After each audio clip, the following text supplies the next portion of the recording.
জিবরাইল ফেরেশতাকে আল্লাহ হুকুম দিলেন, আমার হাবিব মুহাম্মদুর রাসূলুল্লাহ কাবার হাতিমে উম্মে হানির ঘরে ঘুমিয়ে আছে, যাও যাও তাড়াতাড়ি করে যাও, আমার হাবিবকে আমার বাড়ির মেহমান বানিয়ে দাও।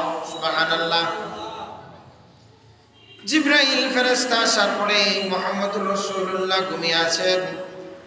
মুহাম্মদুর রাসূলুল্লাহকে কিভাবে জাগ্রত করবেন? হাত ধরে নাড়া দিলে যদি বেয়াদবি হয়, পা ধরে নাড়া যদি বেড়াতে হয়, মাথায় হাত দিলে যদি বেয়াদবি হয়, জন্য জিবরাইল আমিন মুহাম্মদুর রাসূলুল্লাহ কদমে জিবরাইলের নরম গাল দুইটা লাগাই দিলেন, সাথে সাথে নবী আলাইহিস সালামের ঘুমটা ভেঙে গেল। সুবহানাল্লাহ। এর ভাই জিবরাইল ফেরেশতা ডেকে ডেকে বলে, আল্লাহ আপনাকে দাওয়াত করেছেন, 1,24,000 পয়গম্বরের কাফেলায় কাউকে আল্লাহর বাড়ির মেহমান আল্লাহ বানাই নাই। 1,24,000 পয়গম্বরের কাফেলায় কাউকে আল্লাহর বাড়ির মেহমান বানাই নাই। আপনাকে আল্লাহর বাড়ির মেহমান হিসাবে আল্লাহ দাওয়াত করেছেন। আল্লাহর সামনে যাওয়ার জন্য মুহাম্মদুর রাসূলুল্লাহ সাল্লাল্লাহু আলাইহি ওয়াসাল্লামের সিনাকে চেক করা হলো। আল্লাহর বাড়িতে যাবেন, যোগ্যতার প্রয়োজনের জন্য সিনা চেক হয়ে যে পরিমাণ যোগ্যতার দরকার, এই পরিমাণ যোগ্যতা ভিতরে আল্লাহ ঢুকিয়ে দিলেন। সুবহানাল্লাহ। জিবরাইল আলাইহিস সালাম মুহাম্মদুর রাসূলুল্লাহ রাহমাতাল লিল আলামিনকে নিয়ে যাবেন, আল্লাহর বাড়ির মেহমান বানাইবেন। কি নিয়ে আসলেন? বোরাক নামক রকেট নিয়ে আসলেন। ডান পাশে 40,000 ফেরেশতা, বাম পাশে 40,000 ফেরেশতা। কিতাবে আছে ফেরেশতাদের এই বিশাল মহল নিয়ে নবীজি আল্লাহ পাকের দরবারে যাবেন।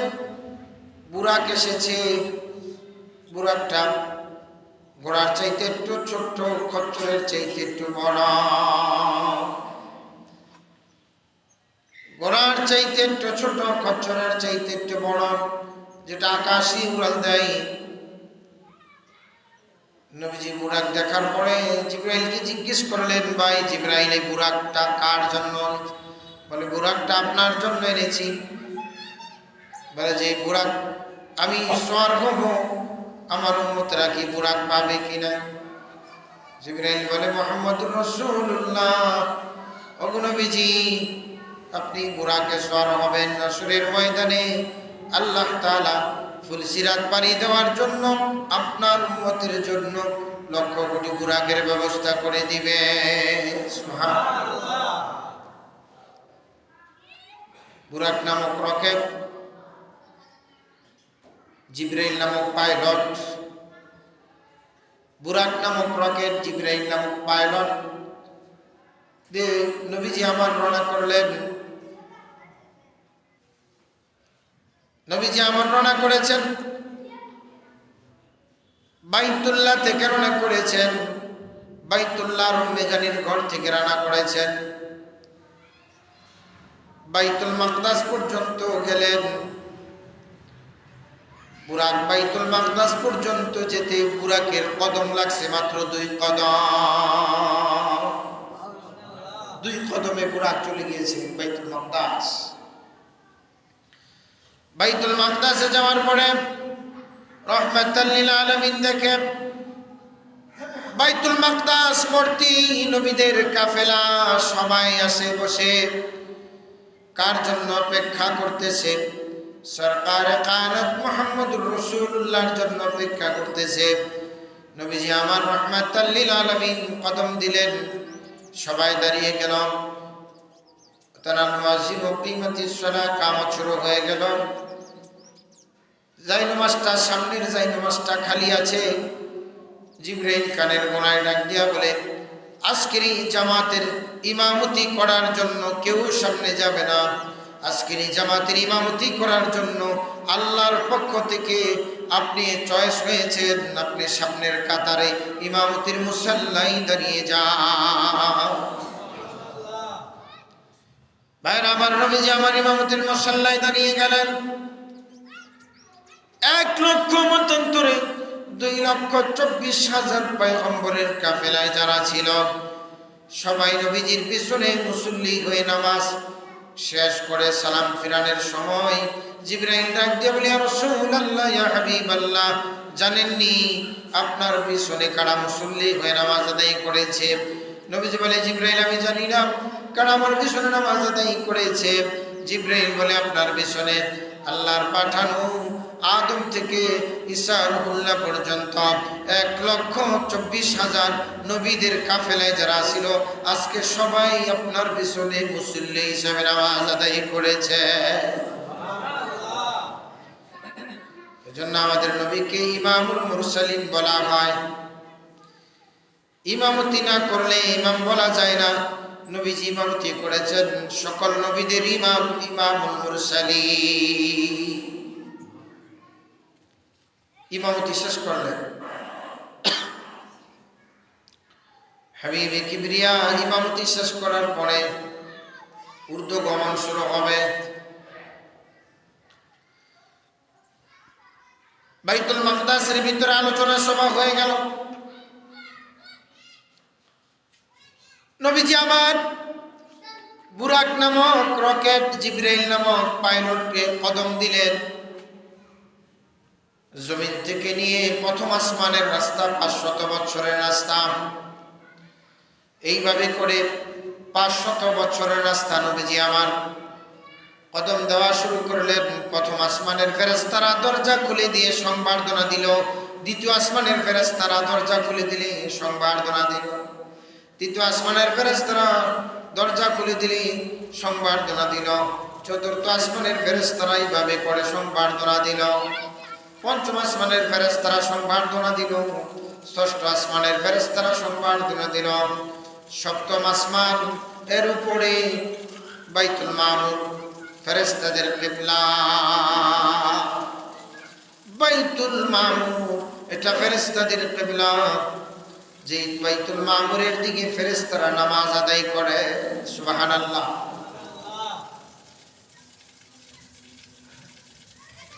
প্রথম আসমানে আল্লাহর হাবিব যাওয়ার পরে দেখে হযরত আদম আলাইহিস সালাম কুরসিতে বসা। আদম আলাইহিস সালাম কুরসিতে বসা। নবীজিকে দেখার পরে আদম পয়গম্বর কুরসি থেকে দাঁড়ায় গেলেন। যারা সন্তান যদি যোগ্যতা অর্জন করে সম্মানিত হয়, মাঝে মধ্যে বাপেরও দাঁড়ান লাগে। কি কোন আপনারা? সন্তান চেয়ারম্যান হয়ে আছে, সন্তান মেম্বার হয়ে আছে, সভাপতি হয়ে আসছে, বাবা যদি সামনে থাকে বাবাও সকলের সাথে দাঁড়ায় সংবর্ধনা দেয়। সুবহানাল্লাহ, সুবহান। ভাইরা আমার, আদম আলাইহিস সালাম নবীজিকে দেখার পরে কুরসির থেকে দাঁড়ায় গেলেন আর জড়িয়ে ধরে বলে, যোগ্য নবী যোগ্য সন্তানের জন্য মারহাবা। নবীজি বলেন, আমার বাবা আদমকে দেখে আমার কলিজাটা জড়িয়ে গেল। আদম আলাইহিস সালাম কত বিশাল দেখেন এক মানুষ ছিলেন। আদম আলাইহিস সালাম বলেছিলেন জান্নাতে ঢোকার সময় আদম পয়গম্বর বলেছিলেন, আদম নামে তুমি আমায় সর্বপ্রথম বানায়া, আদম নামে তুমি আমায় সর্বপ্রথম বানায়া তোমার সাথে কাহার নাম গো রাখিছো লেখিয়া। আমারে সর্বপ্রথম বানাইলা, কিন্তু জান্নাতের গেটে তো আমার নাম না। আমারে সর্বপ্রথম বানাইলা, কিন্তু জান্নাতের গেটে আমার নাম দেখা যায় না। আমারে সর্বপ্রথম বানাইলাম, কিন্তু জান্নাতের গেটে আমার নাম দেখা যায় না। এবার আল্লাহ উত্তর করে জানিয়ে দিলেন, বন্ধু আমার মুহাম্মদ রে, বন্ধু আমার মুহাম্মদ রে আমার সাথে জড়িত, জাগার সৃষ্টি না হইলে আসমান জমিন না হইত। মা আরসালনাকা ইল্লা রাহমাতাল লিল আলামিন। नबी के हुब्बे से हुब्बे खुदा है, नबी के हुब्बे से हुब्बे खुदा है।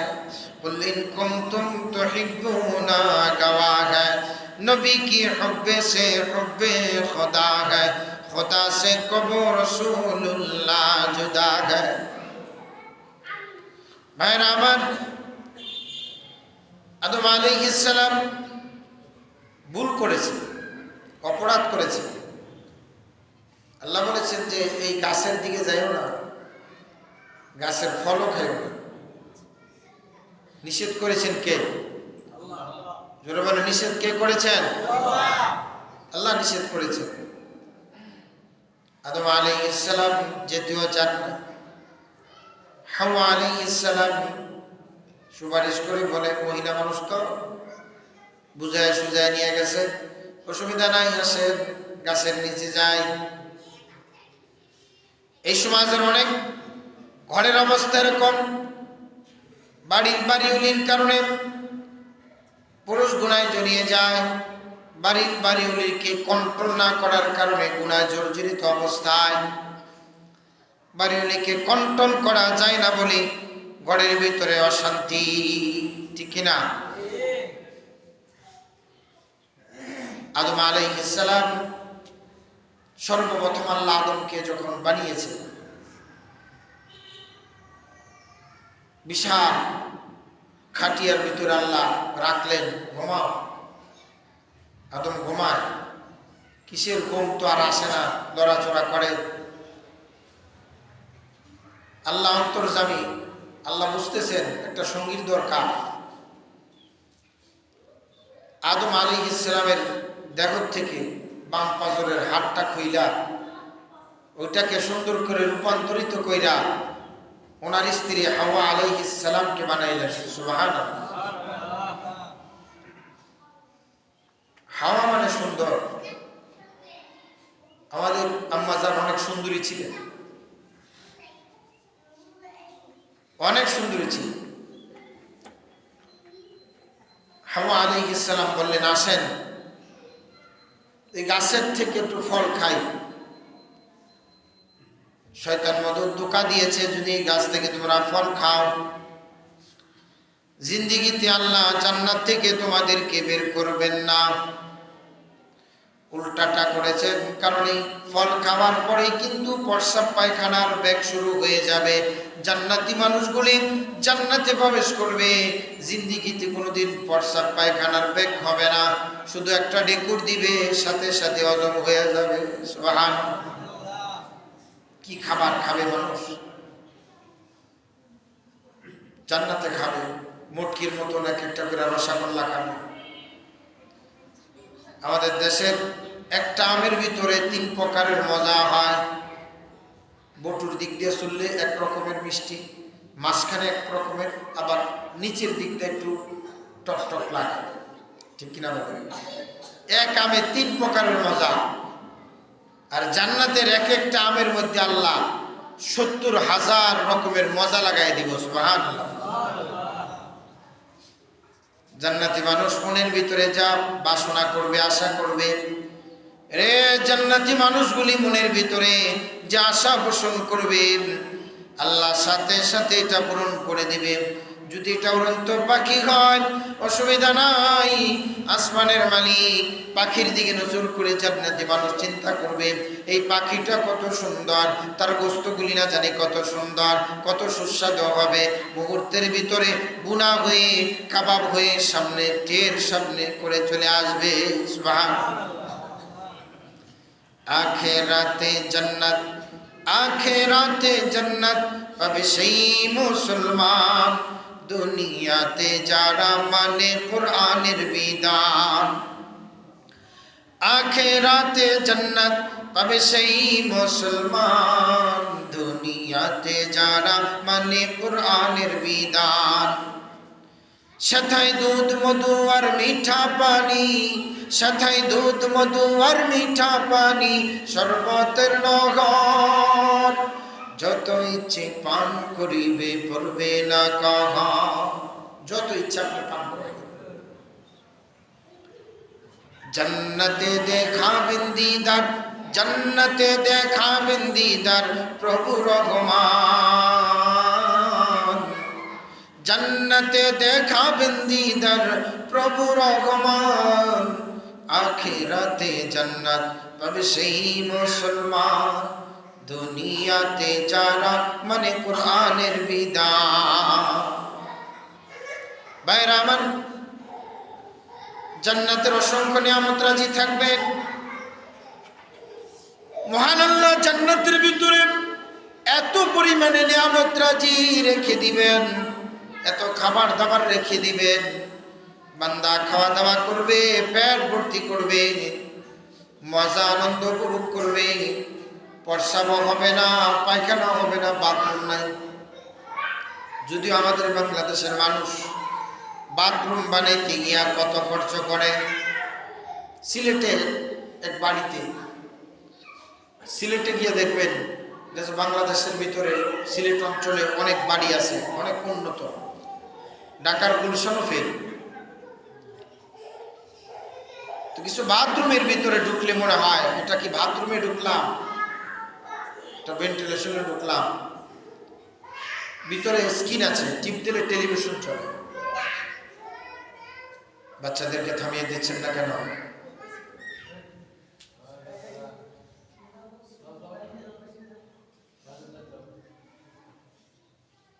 বাথরুমের ভিতরের অবস্থাটা এরকম, টিপ দিবেন টেলিভিশন, টিপ দিবেন লাইটের ফাংশন, এক এক সময় এক এক কালার। মনে হয় যেন তার এই বাথরুমের এই এরিয়াটা, এটার ভিতরে এসি আছে। কয়েক লক্ষ টাকা খরচা করে সে বাথরুমের এই চমৎকার একটা পরিবেশ করছে। জান্নাতের ভিতরে বাথরুমের কোনো ব্যবস্থাপনা থাকবে না। ঘরের কোথাও যদি টাইলস নাও লাগে, আমাদের দেশের মানুষ বাথরুমে টাইলস লাগায়, কি কোন আপনারা লাগায় না, সাজায়। জান্নাতের ভিতরে বাথরুমের কোনো ব্যবস্থা থাকবে না, ওয়াশরুম নাই। জান্নাতের ভিতরে ধুলাবালি লাগবে না, ময়লা হবে না। জান্নাতের ভিতরে দুনিয়ার বউ যদি একদিন গোসল না করে পাশে যাওয়া যায় না, নাক দিয়া নসি না পড়ে, কান দিয়া ময়লা পড়ে।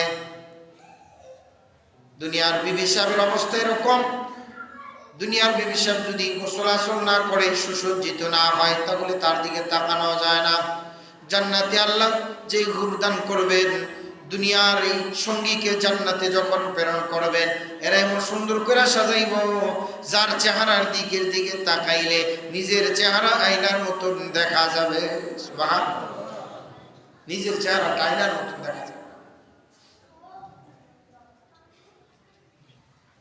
নিজের চেহারাটা দেখবে, 70 জোড়া শাড়ি পরবে, কাপড়ের এই চমৎকার ভেদ করার পরে আলোটা বের হয়ে যাবে, রগের ভিতর দিয়ে রক্ত চলাচল করে, এটাও দেখা যাবে। কি সুন্দর এই হুর যারা আছে, হুরু গিলমান জিতনে নিয়ামত হায়ে তো, হুরু গিলমান জিতনে নিয়ামত হায়ে তো, বলে হুরু গিলমান আল্লাহ পরিমাণ দান করবেন, এটা দেখবে মানুষরা সমানে বলবে হায়, দুনিয়াতে তো কিছুই না। তবে হুরু গিলমান দেখার পরে তৃপ্তি লাভ করবে না, মানুষগুলি ডেকে ডেকে বলবে আল্লাহ তোমারে দেখতে চায়, আল্লাহরে দেখার জন্য আরজি পেশ করবে। আল্লাহকে দেখার আরজি বান্দার দিলের ভিতরে থাকবে। হুরু গিলমান জিতনে নিয়ামত হায়ে তো, বারবার বারবার এই হুরু গিলমানগুলি দেখার পরে আরজি পেশ হবে, আর ডেকে ডেকে বলবে আল্লাহ হুরু গিলমানের চাইতে তোমাকে আমরা দেখতে চাই। কবি বলেন জন্নত দোজখ সে ইয়া রব क्या करो, जन्नत दोज़ख से या रब क्या करो, आरज़ू है मैं तुझे देखा करो, आरज़ू है मैं तुझे देखा करा। জান্নাতি মানুষগুলি জান্নাতে যাওয়ার পরেও বলবে, আল্লাহ একটু সাক্ষাৎ দাও, তোমাকে দেখতে চাই। যে আল্লাহ এত সুন্দর করে সব বানিয়েছেন, না জানি আল্লাহ কত সুন্দর। সুবহানাল্লাহ, কত সুন্দর আমার আল্লাহ। বলতেছিলাম, প্রথম আসমানে আদম আলাইহিস সালামের সাথে সাক্ষাৎ, দ্বিতীয় আসমানে ইয়াহইয়া ঈসার সাথে সাক্ষাৎ, তৃতীয় আসমানে হযরতে ঈসার সাথে সাক্ষাৎ, চতুর্থ আসমানে হযরতে মূসা কালিমুল্লাহর সাথে সাক্ষাৎ, পঞ্চম আসমানে হযরতে ইব্রাহিম খলিলুল্লাহর সাথে সাক্ষাৎ হয়ে যাবে, ষষ্ঠ আসমানে হযরতে ইউসুফ আলাইহিস সালামের সাথে সাক্ষাৎ হয়ে যাবে। নবীজি বলেন, আমি যখন আমার ভাই ইউসুফের চেহারার দিকে তাকাইলাম, আমার ভাই ইউসুফকে আল্লাহ তামাম পৃথিবীর সৌন্দর্যের মধ্যে সৌন্দর্যটা ভাগ করে অর্ধেক সৌন্দর্য ইউসুফ পয়গম্বরের চেহারায় আল্লাহ ফিট করে দিয়েছে। নবীটা কত সুন্দর ছিল, নবীর চেহারাটা কত চমৎকার ছিল। ইউসুফ আলাইহিস সালামের চেহারা এত চমৎকার ছিল। কোরআনে কারীমের মধ্যে আহসানুল কসস, সবচাইতে সুন্দর সূরা, পূর্ণাঙ্গ সূরা একটাও নাই যেটা সূরা ইউসুফ প্রথম থেকে শেষ পর্যন্ত, ইউসুফ আলাইহিস সালামের জন্ম থেকে নিয়ে মৃত্যু পর্যন্ত টোটাল বর্ণনা আল্লাহ দিয়েছেন একজন নবীর বেলায়, এটা ইউসুফ পয়গম্বর। যে মেসরা সে যা হাসাস কান্না রশিদা, যে মেসরা সে যা হাসাস কান্না রশিদা, গোলামে বদু ইউসুফ দর খরিদা। এই সুন্দর চমৎকার নবীটাকে আল্লাহ গোলাম বানাইছেন। সৌন্দর্য দেওয়ার পরে যেন অহংকার না আসে, সৌন্দর্য দেওয়ার পরে যেন আমিত্ব না আসে, এই জন্য দুইবার বিক্রি করাইছেন। একবার অচল টাকার বিনিময়ে এটাকে বিক্রি করাইছেন, আবার সর্বোচ্চ মূল্য দিয়ে আল্লাহ তাকে বিক্রি করাইছেন। সুবহানাল্লাহ। নবী ইউসুফ আলাইহিস সালাম অনেক সুন্দর ছিলেন। একদিন ইউসুফ পয়গম্বর পানির দিকে তাকায় দেখে নিজের চেহারা অনেক সুন্দর, নিজের দিকে তাকায় কয়, বাজারে যদি এরকম সুন্দর কোন গোলাম বিক্রি হইতো, কোটি কোটি টাকা দা মানুষ কিনে নিত। এর কিছুদিন পরে ভাইয়েরা স্বপ্নে দেখছে, স্বপ্নের ব্যাখ্যা আমি বলতে যাচ্ছি না, এটা আরেক আলোচনা। স্বপ্নের কথা বাবার সাথে বলছে, ভাইয়েরা শুনছে, শোনার পরে বাবা একটু আদর বেশিই করে। দেখবেন আপনার 5টা সন্তান আছে, সমান আদর করা যায় না, কোনো না কোনো কারণে একজনকে দুইজনকে আলাদা একটু বেশি মহাব্বত লাইগাই যায়। কি কোন আপনার, এটা বাবার আর মার কোনো কিছু না, এটা আল্লাহ প্রদত্ত দেওয়া মহাব্বত, আল্লাহ প্রদত্ত দেওয়া।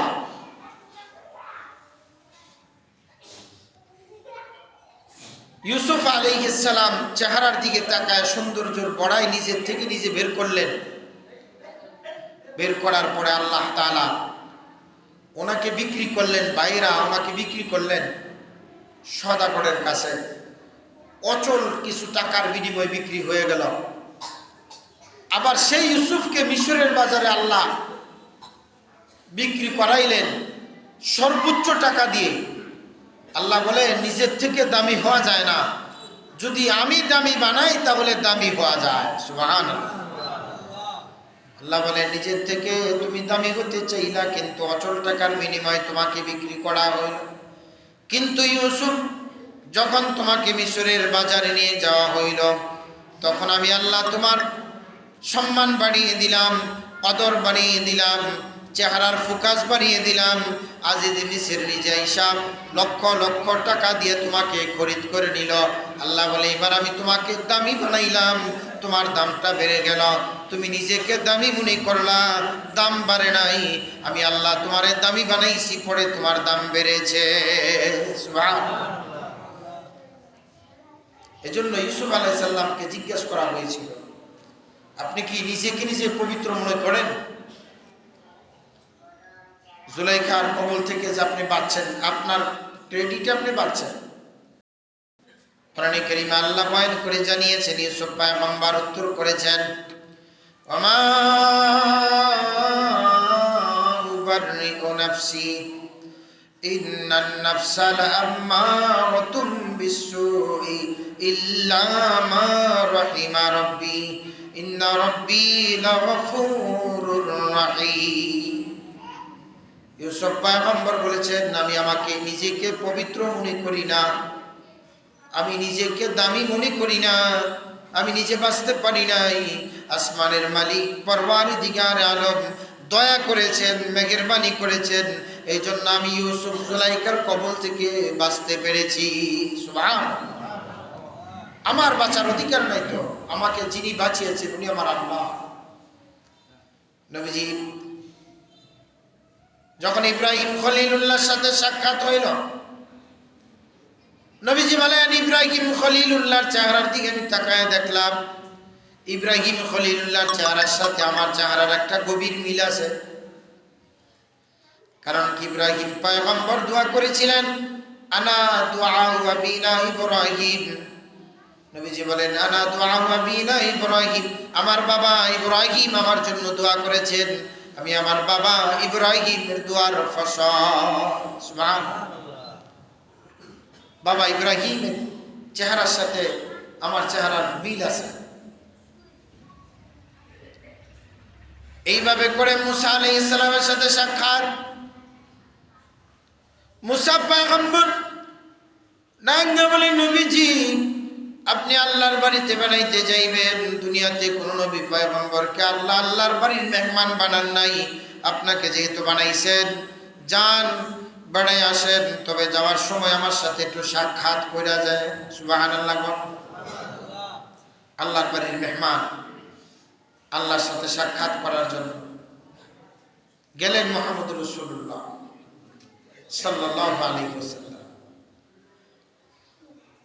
সাতবক আসমান জমিন পাড়ি দিয়া জিবরাইল আমিন ডাক দিয়া কয়, এই যে সামনের যে জায়গাটুকু আছে, এই জায়গাটুকু আমি জিবরাইল যেতে পারবো না, জ্বলে পুড়ে সারখার হয়ে যাব, সরশত পাকা সহ জ্বলে পুড়ে সারখার হয়ে যাব। বুরাকও যাওয়ার শক্তি নাই, এখানে রফরফ চলে আসবে, যে রফরফ আপনাকে আল্লাহর বাড়ির দরজায় পৌঁছাই দেবে। সুবহানাল্লাহ। মাঝে মধ্যে আমরা দুনিয়াতে চলতে গিয়ে অটো রিক্সা ব্যবহার করি, এই রিক্সাটাই পর্যন্ত যাবে, তারপর বাসে উঠতে হবে, বাসটাই পর্যন্ত যাবে, তারপরে প্লেনে উঠতে হবে। প্লেন ছাড়া যাওয়া যাবে না, আমেরিকা সৌদি আরব যাওয়া যাবে না। আল্লাহর বাড়িতে যাওয়ার সময় সাতবক আসমান জমিন পাড়ি দেওয়ার পরে জিবরাইল কয়, আমার যাওয়ার শক্তি নাই, আমি জিবরাইল যদি এখানে কদম দেই জ্বলে পুড়ে সারকার হয়ে যাব। আপনাকে নেওয়ার জন্য এখন অত্যন্ত শক্তিশালী গতিবেগের রফরফ নামক রকেট চলে আসতেছে।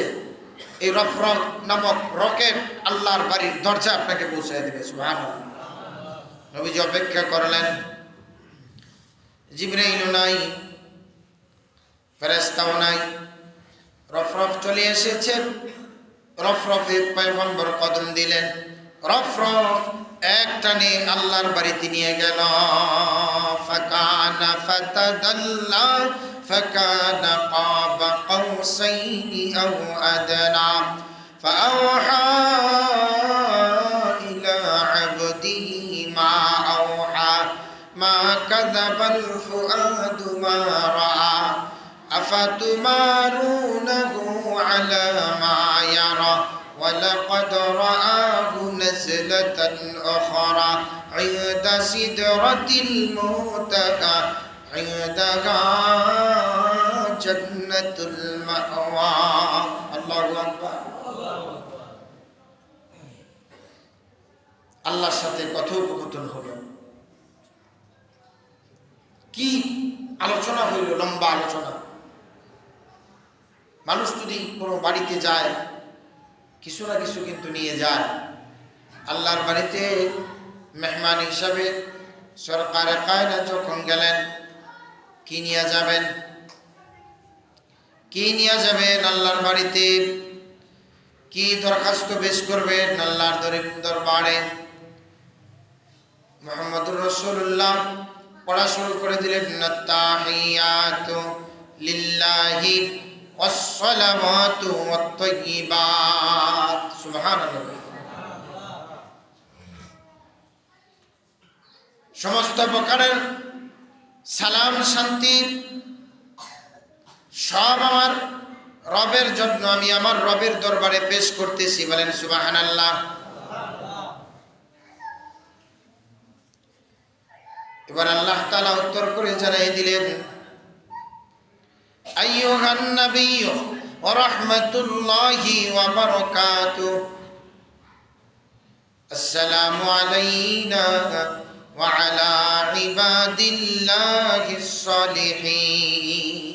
আল্লাহ বলে, শান্তি রহমত বর্ষিত হোক আমার নবী মুহাম্মদ রাসূলুল্লাহর উপরে এবং আমার আবেদ বান্দা যারা হবে তাদের উপরে, আমার সালেহ বান্দা যারা হবে তাদের উপরে, মুসল্লি যারা হবে তাদের উপরে। কারণ কি আল্লাহ খায় না, ঘুমায় না? আল্লাহ ঘুমায়? কথা বলছেন না যে আল্লাহ ঘুমায়? আল্লাহ ঘুমায় না, খায়ও না। আল্লাহ বলেন, লা তাখুযুহু সিনাতু ওয়ালা নাওম। আল্লাহ খায়ও না, ঘুমায়ও না, আল্লাহ তন্দ্রাচ্ছন্ন হয় না। আরে ভাই, মেরাজের আলোচনা অনেক লম্বা আলোচনা, লম্বা কথোপকথন হয়েছে। বিদায় নেবেন আল্লাহর বাড়ির থেকে। আল্লাহ তাআলা বিদায়ের সময় নবীজিকে 50 ওয়াক্ত নামাজ দিয়েছেন। জয়ীফ রিওয়ায়াতে আসছে। কয় ওয়াক্ত? আজকে যদি 50 ওয়াক্ত লয়ে নবীজি আয় করতো, কি কোন? 5 ওয়াক্তের যে অবস্থা, 5 ওয়াক্তের যে অবস্থা, 50 ওয়াক্ত যদি লয়ে আইতো, মুসল্লি খুঁজে পাওয়া যেত? জোরা করে মুসল্লি পাওয়া যেত? স্বামী স্ত্রী অবস্থা বড় বৈগতিক, ডিগ্রির অভাব নাই, ডাবল বিয়ে, এও বিয়ে পাস, এও বিয়ে পাস, ডাবল বিয়ে। রাত্রে ঘুমাইছে, স্বামী যদি ওটা সকাল 8টায়, স্ত্রী ওটা 8:30টায়, পাওয়ার একটু বেশি। তার কারণ হলো সকালের নামাজ নাই, মক্তব নাই, তেলাওয়াত নাই, বাচ্চা শিখবে কোত্থেকে? মাও ঘুমায়, বাবাও ঘুমায়, মাও ঘুমায়, বাবাও ঘুমায়। তো মার বাপ যদি সকাল 9টা পর্যন্ত ঘুমায়, এ সন্তান মক্তবে আইব? কথা, সন্তান মক্তবে আইব? এ কোত্থেকে আইব? এত উঠবো 10টায়। এই জন্য ভাই, মেরাজের শিক্ষা নবীজি নামাজ নিয়ে আসছেন, আগামী জুমায় আমরা শুনবো। রাজি আছি তো ইনশাআল্লাহ? আজকে অগালে আল্লাহর বাড়িতে নিয়ে ঠেকাইলাম, আগামী জুমা আল্লাহর বাড়ির থেকে ইনশাআল্লাহ জমিনে সফর হবে, আমরা শুনতে থাকবো। এত লেট করে আসলে কিভাবে শুনবেন? আগে আসবেন। আর আজকে পবিত্র মেরাজের রজনী, 26তম দিন গিয়া 27তম রজনীটা আজকে। আজকে বিশ্বনবী সরকার কায়নাতকে আল্লাহ এই রজনীর একটা রজনীতে রাতের কিছু অংশ 27 বছর সময় মাত্র কয়েক মিনিটের ভিতরে ঘুরাই নিয়ে আসছেন। সুবহানাল্লাহ। কাজী আজকে রজনীতে ইবাদত বন্দেগী করবেন, পারলে রোজাও রাখবেন, নফল। এটা কোনো জরুরি না। নফল ইবাদত আল্লাহর প্রেম আর ভালোবাসা, নবীর মহাব্বতে নফল ইবাদত করলেন, দান সদকা করবেন, মিষ্টি খাওয়াইবেন, অসুবিধা নাই। এটাকে রিসম মনে করে করবেন না, জরুরি মনে করে করবেন না, এমনিতে করবেন। যদি কেউ পড়েন যে নবীজির মেরাজের আজকের এই দিনে 4 রাকাত নামাজ বেশি পড়লাম, মেরাজের আলাদা নামাজ নাই, আপনি ইচ্ছা করলে পড়েন, যত ইচ্ছা পড়েন। আজকের এই রজনীটাতে দোয়া কবুলের একটা সময় যাবে। আমরা চেষ্টা করব ইনশাআল্লাহ, আমরা আমাদের দরখাস্ত আল্লাহ পাকের দরবারে করব, দোয়া করব। রাজি তো ইনশাআল্লাহ? সবাই কোনা রাজি তো ইনশাআল্লাহ? আজকে এই পর্যন্ত। আগামী জুমায় বাকি আলোচনা আমরা শুনবো। যারা সুন্নত পড়তে পারেন ইনশাআল্লাহ আমরা সুন্নত করব।